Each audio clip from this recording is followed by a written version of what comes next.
எல்லோருக்கும் வணக்கம்.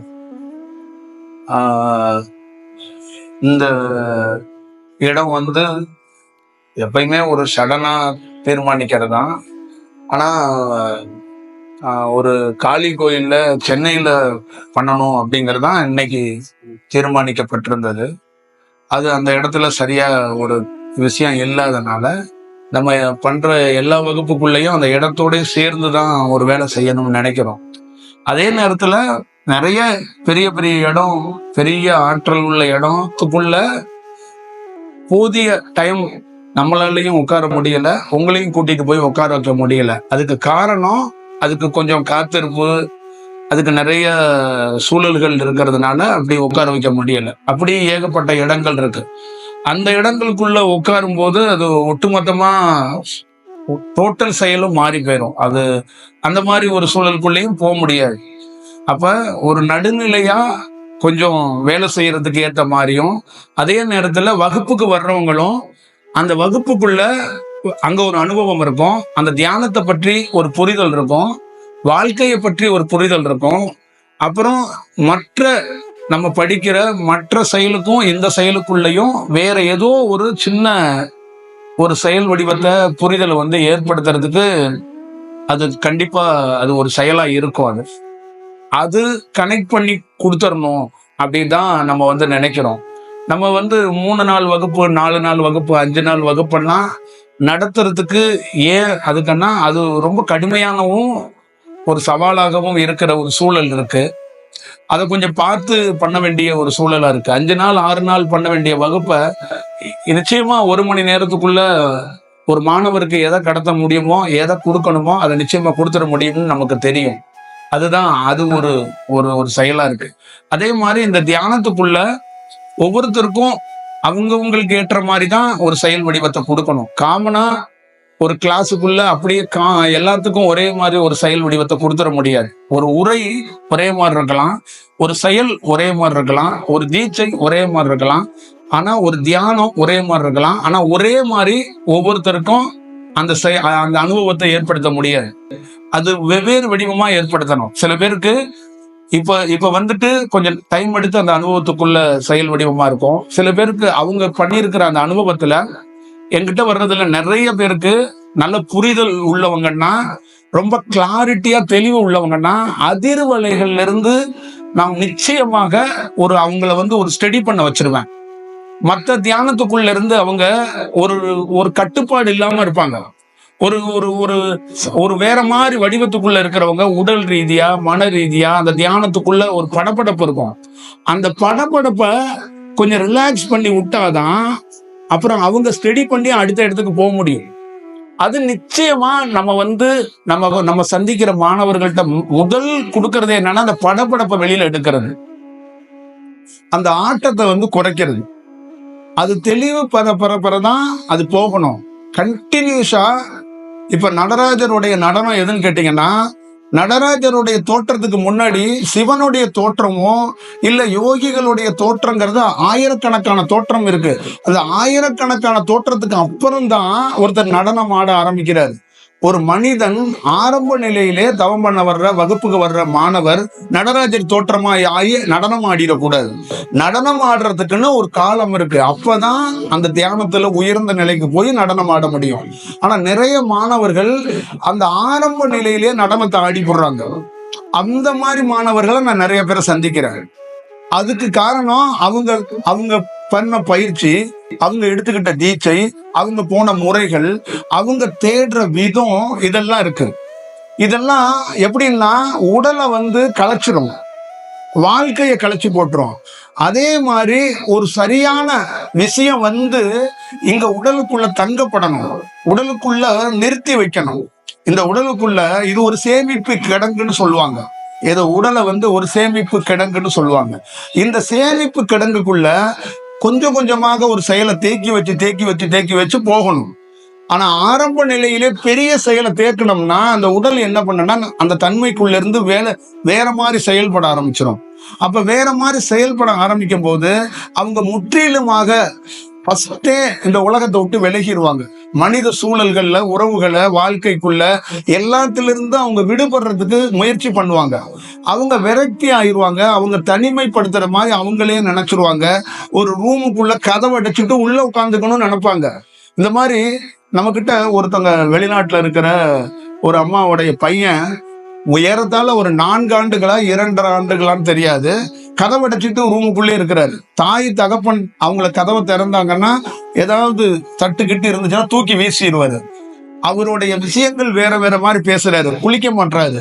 ஏறத்தாழ 3 ஆண்டுகளா அவர் அந்த கதவை அடைச்சிட்டு அது உள்ளேயே இருக்கிறாரு. எப்பயாவது வெளியில வர்றாரு, உள்ள போறாரு. அவங்க என்கிட்ட சொல்லும் போது அவர் என்ன மாதிரி இருக்கிறாருன்னு நான் பார்த்துட்டேன். ஆனா அந்த தாய்கிட்ட அதை உரையாட முடியாது. இது எப்பயாவது சில பேருக்கு இந்த மாதிரி நிகழ்ந்துடும். அவங்க வெளி உலகத்துக்குள்ள ஒரு வேலை செய்ய முடியாது. அதே நேரத்துல தியானத்திலையும் பெரிய வேலையை செய்ய முடியாது. இந்த தியானத்துக்குள்ள என்னன்னு கேட்டீங்கன்னா, ஒரு உயர்ந்த இடம் விழிச்சிருச்சுன்னா உடலுக்குள்ள, அந்த இடம் தீவிரமா வேலை செஞ்சிச்சுன்னா கீழே இருக்கிற இடமெல்லாம் விழிக்கிறதுக்கான வாய்ப்புகள் குறைவாயிருச்சுன்னா அந்த இடம் மட்டுமே மையமா இருக்கும். கீழே இருக்கிறத சரி செய்ய முடியாது. அப்ப அதுதான் சமன்படுத்தி கீழிருந்து வரணும், ஒரு சரியான இடத்துக்குள்ள இருந்து வரணும் அப்படிங்கிறது தான் நம்ம சொல்லப்படுறோம். அது முக்கியமா வேணும். இப்ப அந்த பையனுடைய வாழ்க்கைக்குள்ள எல்லாத்தையும் விட்டுட்டு அப்படி ஒரு சூழலுக்குள்ள போயிட்டாரு.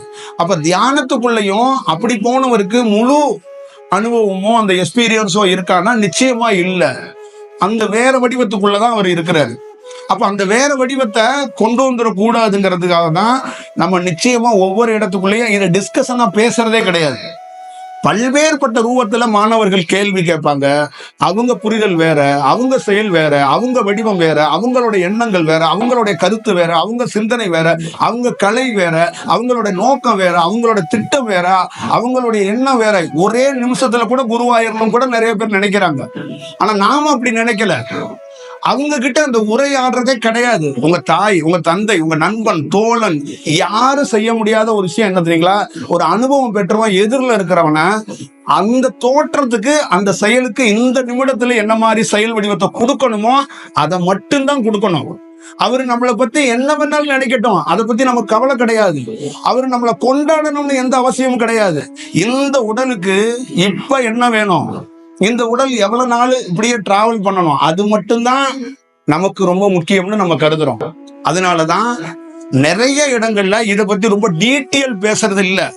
பேசுறது தியானத்தை பத்தி வேற உடையால் பேசுறோம். தனிப்பட்ட முறையில ஒவ்வொருத்தரை பற்றியும் நீங்க இந்த மாதிரி அனுபவத்தில் இருக்கிறீங்க, நீங்க இந்த மாதிரி இருக்கிறீங்க, நீங்க இந்த மாதிரி செயல் வடிவத்தில் இருக்கிறீங்க, எத்தனையோ பேர் கேட்கிறாங்க. அவங்களுக்கு ஒரு அனுபவத்தை பெற்று வந்திருப்பாங்க. அவங்க கிட்ட ஏன் ரொம்ப டீட்டெயிலா நான் போறது இல்லைன்னா, அவங்களுடைய செயல் வடிவம் வேறையா இருக்கு. ஏன்னா நான் பேச தொடங்கிட்டா அவங்க வேற ஒண்ணு எதிர்பார்க்கிறாங்க. அவங்க வேற ஏதோ ஒண்ணு, இது இப்படியா இருக்குமா, அது அப்படியா இருக்குமான்னு அவங்க ஒரு கால்குலேஷனுக்குள்ள இருக்கிறாங்க. நல்ல ஞாபகம் வச்சுக்கோங்க, தியானம்ங்கிறது எந்த எதிர்பார்ப்பும் இல்லாம வளர்றதான் தியானம். திட்டமிட்டு வளர்றது பேர் தியானம் கிடையாது. நீங்க பயிற்சி செய்யலாம், எந்த கலையை வேணாலும் எடுத்துட்டு வரலாம். அந்த கலை, அந்த பயிற்சி எல்லாமே இயற்கையா வளரணும், அதுவா நிகழணும். அப்படி நிகழ்ந்தா மட்டும்தான் அது ஒரு உயர்ந்த செயலை உருவாக்கும். அந்த உயர்ந்த செயல் எப்படின்னா என்னன்னு கேட்டீங்கன்னா, இந்த உடல் நல்ல ஞாபகம் வச்சுக்கோங்க, இன்னும் 2 வருஷம் கழிச்சு பெற வேண்டிய அனுபவத்தை இப்பவே பெற்றுச்சுன்னா இந்த உடல் தாங்காது. ஒண்ணு இந்த உடலை உதறணும், இல்ல இந்த உடல் அடுத்த அனுபவத்தை பெறறதுக்கு தயாரா இருக்காது. நீங்க எத்தனை தியானத்தை வேணாலும் பண்ணலாம், எத்தனை குருமார்களை வேணாலும் பார்க்கலாம், அதை தாக்கு பிடிக்க வைக்கிறதுக்கு இந்த உடல் தானே தேவை.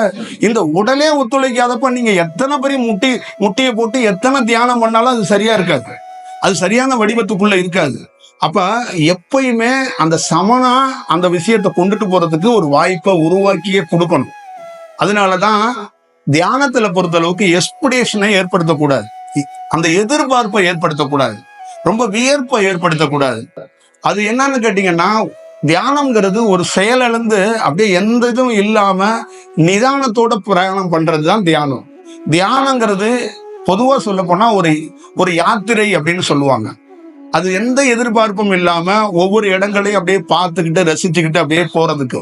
இப்ப ஒரு யாத்திரை பிரயாணம் பண்றீங்க, ஒரு 108 இடத்த நீங்க பிரயாணம் பண்ண வச்சுட்டீங்க. 108 இடமும் ஒரே மாதிரி இருக்காது, 108 அனுபவமும் ஒரே மாதிரி இருக்காது, 108க்குள்ள இருக்கிற டிராவலும் ஒரே மாதிரி இருக்காது.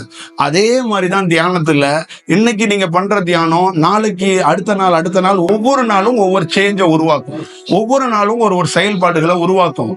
அப்ப அது தானா அது வளரும், அது ஒரு செயல் வடிவம் கொடுத்துக்கிட்டே இருக்கும். அப்ப அதுக்குள்ள இருந்து அப்படியே ஒருத்தன் நிதானத்தோட பிரயாணிக்கிறவன் காலம் கடந்தவனாக நிற்பான், ஒரு நல்ல செயல் வடிவத்துல தாக்கு பிடிச்சு நிற்பான். அது இன்னைக்கு இருக்கிற மாணவர்கள்ட்ட அது கரெக்டா சொல்லப்படணும். அது கொஞ்சம் வேற மாதிரி இருக்குங்கிறது உங்களுக்கும் தெரியும், கண்டிப்பா உங்களுக்கு நிச்சயமா தெரியும், தெரியாமலாம் ஒண்ணும் கிடையாது, அது தெரியும். அது நீங்க அவசியம் பார்த்துக்கிட்டா கொஞ்சம் நல்லா இருக்கும். அது நான் அதுதான் பேசிக்கிட்டே இருக்கிறேன், வெவ்வேறு வடிவத்தில இருந்து பேசுறேன், வெவ்வேறு சூழல்கள்ல இருந்து பேசுறேன். ஒரு தியானம் கொடுக்கறது ரொம்ப முக்கியம் கிடையாது. இப்ப ஒரு சில மாணவர்கள்ட்ட அவங்க தியானம் வராத மாணவர்களுக்கு தியானம் வர வச்சிட முடியும், நல்ல தியானம் பண்றவங்களை அடுத்த இடத்துக்கு கூட்டிட்டு போயிட முடியும், அவங்க அனுபவம் பெற வச்சிட முடியும், அவங்கள ஒரு நல்ல இடத்துக்கு நம்மளே நின்று ஒரு நல்ல இடத்துக்கு கூட்டிட்டு போறதுக்கான அத்தனை வாய்ப்புகளையும் நம்மளால உருவாக்கிட முடியும். ஆனா அதுக்கு காலமும் நேரமும் இருக்கு, காத்து இருக்கணும், பொறுமையா இருக்கணும், சூழலோட அந்த கால சூழலுக்கு ஏற்ற மாதிரி டிராவல் பண்ணணும். குட்டி சின்ன உடல் சார்ந்து உறவு சார்ந்து துன்பம் துயரம் எல்லாம் வரும். அதுக்கெல்லாம் ஒருத்தன் சோர்வு அடைஞ்சிடாம ஒருத்தன் போகணும், அதுக்கெல்லாம் தாக்கு பிடிச்சு நிக்க மாட்டாங்க. இப்ப நம்ம கிட்ட ஒரு சின்ன அனுபவம் வரும்போது ஒரு நாள் கூட இந்த போதனை இந்த செயல் இந்த வடிவத்துக்குள்ள நம்ம இருப்போம் வருவோம்னு கற்பனை பண்ணி கூட பார்க்கல. ஆனா அந்த வடிவத்துக்குள்ள எல்லாம் தாக்கு பிடிச்சு நிக்கிறதுக்கு இந்த உடல் தாங்கிறதுக்கு ஒரு வாய்ப்பு உருவாக்கப்பட்டது. அப்ப இயற்கை என்ன பண்ணுச்சுன்னா ஒரு அனுபவம் வருது. ஒருத்தருக்கு தியானம் அப்படிங்கிறது என்ன, தியானத்துல அவர் முழுமை அவர் ஆகிறாரு, இந்த உடல்ல சில நரம்புகள் விழிக்குது, சில மாற்றங்கள் இந்த உடல்ல நடக்கும் போது இந்த உடல் தாங்கணும். அப்ப இந்த உடலுக்கான கெப்பாசிட்டின்னு ஒண்ணு இருக்கு, அந்த கெப்பாசிட்டிய தக்க வச்சுக்கிறதுக்கு சில காலம் தேவைப்படும். அப்ப இந்த உடலை அப்படியே பதப்படுத்தி கொஞ்சம் கொஞ்சமா எடுத்துட்டு போறதுக்கு பிரபஞ்சம் உருவாக்கணும். அந்த பிரபஞ்சம் வழிகாட்டுது. எத்தனையோ இரவுகள் நம்ம அழுது இருக்கிறோம், எத்தனையோ இரவுகள் தன்னை மீறி சந்தோஷத்துல ஆழ்ந்து இருக்கிறோம். அப்ப என்ன அப்படிங்கிற மாதிரி எல்லாம் இருந்திருக்கும். ஆனா இந்த பிரபஞ்சம் என்னன்னா ஒரே ஒரு செயல் தான், அதை நீங்க புரிஞ்சுக்கிட்டீங்கன்னா போதும். கடவுளுங்கிறது பிரபஞ்சங்கிறது சித்தருங்கிறது அவ்வளவு சாமானியமா ரியாக்ட் பண்ண மாட்டாங்க. நீங்க அழுதாலும் ரியாக்ட் பண்ண மாட்டாங்க, சிரிச்சாலும் ரியாக்ட் பண்ண மாட்டாங்க. நீங்க நல்லா அதை மட்டும் கிளியரா தெரிஞ்சுக்கிட்டீங்கன்னா நல்லா இருக்கும். ஒரு ஸ்டேஜ் ஆகும் அவங்க அங்கிருந்து கிடைக்கிறதுக்கு ரியாக்ஷன் பண்றதுக்கு. ஒரு மனிதன் ரியாக்ஷன் பண்ணிடுவான், நல்ல உயர்ந்த குரு கூட ரியாக்ட் பண்ண மாட்டான். நீங்க போய் பெரிய பெரிய கேள்வியெல்லாம் கேட்டா கூட அப்படியா அவரு பதில் சொல்றாருன்னா வேற வடிவத்துக்குள்ள இருந்து பதில் சொல்லுவாரு. அது உங்களுக்கான பதிலா இருக்காது, அது வேற வடிவத்துக்குள்ள உங்களை அந்த இடத்துல இருந்து கடக்கிறதுக்கு தான் பார்ப்பாரு. நீங்க எப்படி அந்த தேக்கத்திலிருந்து வெளியில வரணும், அப்படி மட்டும்தான் அவருடைய நோக்கமா இருக்கும், அப்படி மட்டும்தான் அவருடைய செயலா இருக்கும். அந்த மாதிரி இந்த பிரபஞ்சத்துக்கிட்ட எத்தனையோ முறை நம்ம எல்லாம் ரொம்ப எமோஷன் ஆகி இது எல்லாம் போய் நம்ம போய் நின்றுருக்கோம். அதெல்லாம் அது காட்டல. இந்த உடல் தாக்கு பிடிச்சு ஒரு பாதையில போறதுக்கு அந்த பிரயாணத்தை மட்டும்தான் அது புஷ் பண்ணுச்சு, அதுல மட்டும்தான் நம்ம நடந்தோம். அதுதான் நம்மளுடைய செயலா ஒவ்வொரு நிமிஷமும் அதுக்குள்ளேயே போயிட்டு இருந்தோம். அப்ப போகும்போதுதான் அங்க ஒரு இடத்துக்குள்ள இந்த உடலுடைய மாற்றம் அந்த தன்மை எல்லாம் மாற தொடங்கும் போதுதான் நமக்கு உணர தொடங்கிச்சு. ஓ இது இப்படி இருக்கு அப்படிங்கிறத நம்மளால அதை கனெக்ட் பண்ணிக்க முடிஞ்சிச்சு. அப்ப அதேதான் உங்ககிட்டயும் சொல்றது. ஒரு குடும்ப வாழ்க்கைக்கும் சரி, இந்த தியானத்துக்குள்ளேயும் சரி, ஒரு செயல் வடிவம் கிடைச்சிருத நம்ம அப்படியே எடுத்துக்கிட்டு பிரயாணம் பண்றது தான் பார்க்கணும். அது எல்லா வடிவத்துக்குள்ளேயும் நம்மள ஒரு மாற்றத்தை கண்டிப்பா உருவாக்கியே தீரும். அது நீங்க அவசியம் ஒவ்வொருத்தரும் தனிப்பட்ட முறையில நீங்க அதை எடுத்துக்கிட்டா ரொம்ப நல்லா இருக்கும். அது ரொம்ப முக்கியம்னு நான் கருதுறேன். ஏன்னா இந்த உங்க உடலை பத்தி உங்களுக்கு நல்லா தெரியும். இந்த உடலுக்குள்ள பல்வேறுபட்ட சூழல்கள்ல இந்த உடல் தியானத்துல மாறும். அப்ப உங்களுடைய உணர்வுகளுக்கு ஏற்ற மாதிரி ஆப்போசிட்ல இருக்கிறவங்க நடந்து கொள்ள மாட்டாங்க.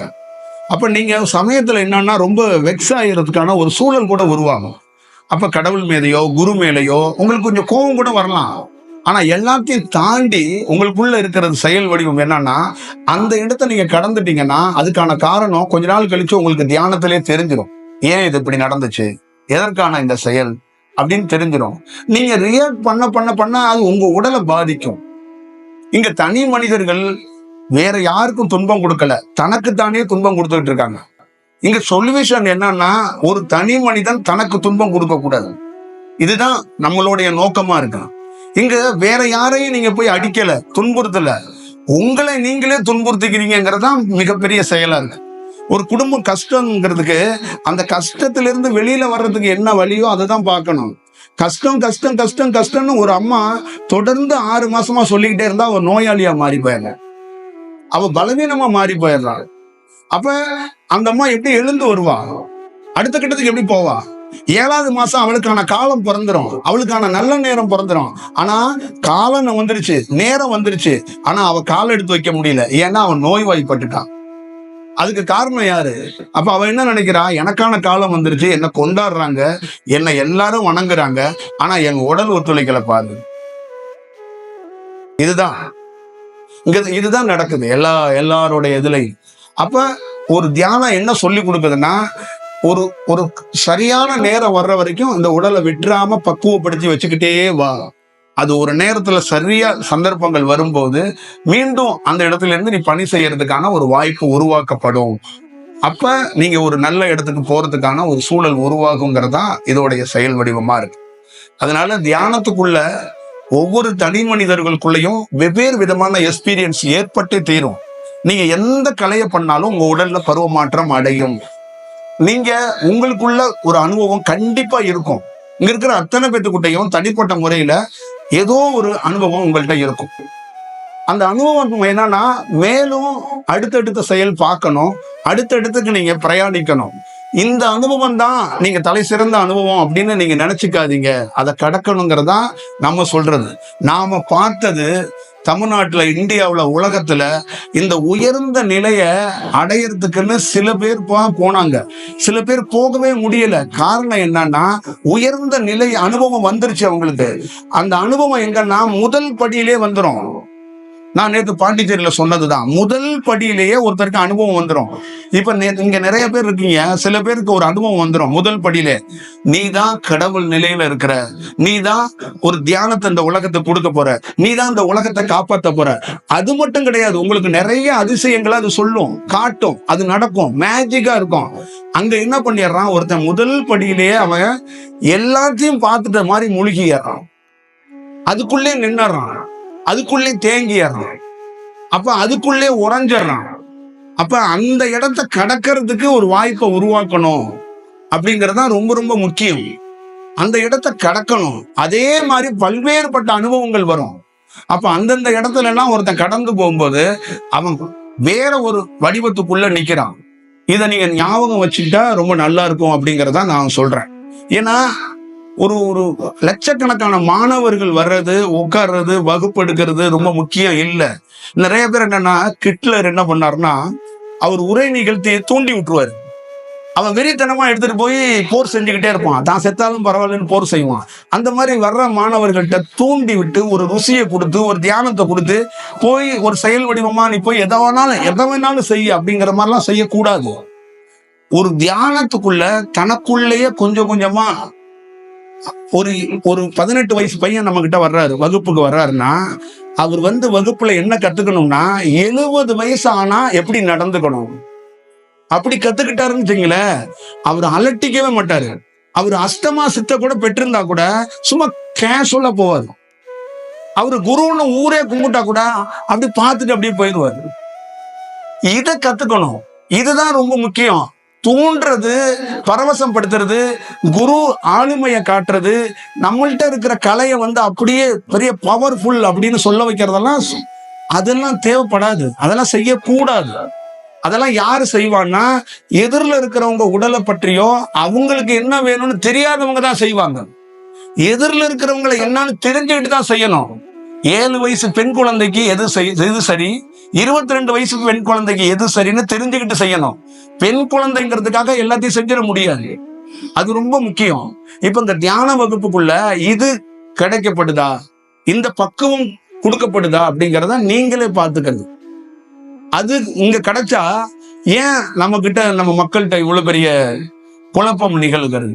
தியானம் பண்ணாதவங்க 1000 விஷயம் பேசட்டுங்க, எந்த கவலையும் கிடையாது. ஆனா தியானம் பண்ணவங்க 1000 விஷயம் பேசுறாங்க. தியானம் பண்ணவங்க தப்பு பண்றதுக்கு தயாராகிறாங்க. தியானம் பண்ணவங்க இந்த உலகத்துல வேற மாதிரி இருக்கிறாங்க. நீங்க யாருங்க அப்படின்னு கேட்டா, நான் 20 வருஷமா ஒரு தியானம் பண்றேங்கிறாங்க. அவங்களுடைய நடவடிக்கை பார்த்தா தியானத்துக்கு அதுக்கு சம்பந்தம் இல்லாத இருக்கு. இது எப்படி சாத்தியம்? ஒரு தியானம் பண்ணாதவன் பண்ணா அது ஆச்சரியமே இல்லை. அப்ப என்னதான் நீங்க தியானம் பண்ணீங்க? அந்த தியானத்தோட அடிப்படை என்ன? அது ரொம்ப முக்கியமா இருக்கிறது இருக்குல்ல, அதுதான் ரொம்ப முக்கியம்.